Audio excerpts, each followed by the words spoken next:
हाँ जी। तो हमने लास्ट क्लास में क्या पढ़ा था? हम लास्ट क्लास में पढ़ रहे थे करौली का इतिहास और दूसरा हम पढ़ रहे थे भरतपुर का इतिहास। हमने पढ़ा कि यदुवंश की राजस्थान में दो रियासतें हुआ करती थी, एक में जैसलमेर के भाटी थे और दूसरे में करौली के जादौन थे। मैंने और बताया कि करौली वाले जादौन थे, ये मथुरा की सूरसेन शाखा से संबंधित थे और मथुरा से विजयपाल 1040 ईस्वी में आकर बयाना को अपनी राजधानी बना लेता है। कालांतर में तिमनपाल ने राजधानी को तिमनगढ़ बनाया और कुंवरपाल के समय में मोहम्मद गोरी तिमनगढ़ पर अधिकार कर लेता है। अर्जुनपाल एक नया नगर बसाता है 1348 में, जिसे हम कल्याणपुरी कहते हैं, जिसे धर्मपाल सेकंड 1650 में करौली के नाम से अपनी राजधानी बना लेता है। फिर हम पढ़ रहे थे कि गोपाल पाल नाम के राजा ने हुरडा सम्मेलन में भाग लिया था और यहाँ गौड़ीय संप्रदाय का मंदिर, मदन मोहन जी का मंदिर बनवाया था। हरबख्श पाल 1817 में अंग्रेजों के साथ संधि कर लेता है। 17 में सबसे पहले करौली ही संधि करता है। नरसिंह पाल की जब 1852 के अंदर डेथ होती है तो उसके दत्तक पुत्र भरतपाल को राजा बनाया गया था, लेकिन अंग्रेजों ने उसके लिए मना कर दिया। डलहौजी 1855 में करौली का विलय कर लेता है, पर लंदन से कोर्ट ऑफ डायरेक्टर्स के ऑर्डर आए कि नहीं साहब, करौली का विलय रद्द किया जाए, तो करौली का विलय रद्द कर दिया गया था। फाइनली जो मदन पाल थे प्रजाहितैषी राजा हुए। 1857 की क्रांति में कोटा के राजा राम सिंह सेकंड की मदद की। अंग्रेजों ने उन्हें 17 गन सैल्यूट दिए। 1865 में उन्हीं के कहने पर दयानंद सरस्वती राजस्थान आए थे। ये उनके राजस्थान की पहली यात्रा हुआ करती थी। फिर हम भरतपुर पढ़ रहे थे। हमने फिर बताया कि राजस्थान में दो जाट रियासतें हुआ करती थी, एक भरतपुर और एक धौलपुर।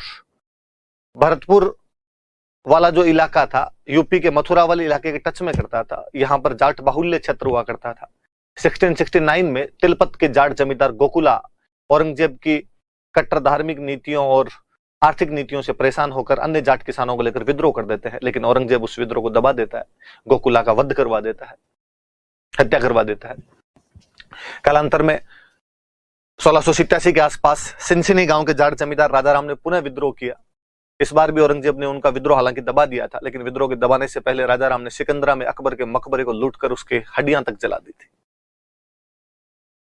चूड़ामन, औरंगजेब की मृत्यु के बाद में चूड़ामन जो था वो थोड़ा शक्तिशाली जाट जमींदार बनता और थून के अंदर एक राज्य की थून में किले का निर्माण करवा लेता है।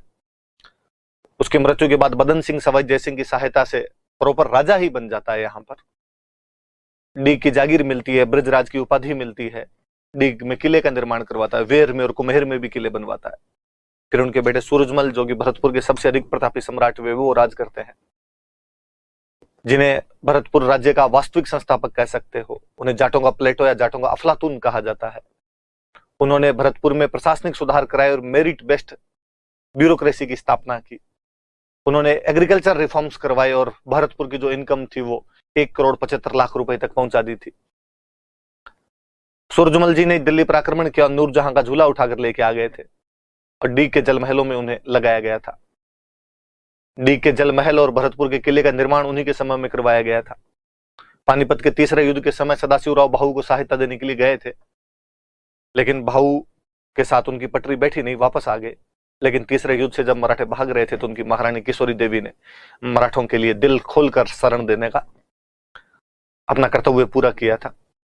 25 दिसंबर 1763 ईस्वी को वह बलशाली राजा रोहिला अफगान नजीब खान के खिलाफ लड़ता हुआ शहीद हो गया था। मंगल सिंह पुरोहित ने उन पर सुजान सम्मत विलास नामक पुस्तक लिखी।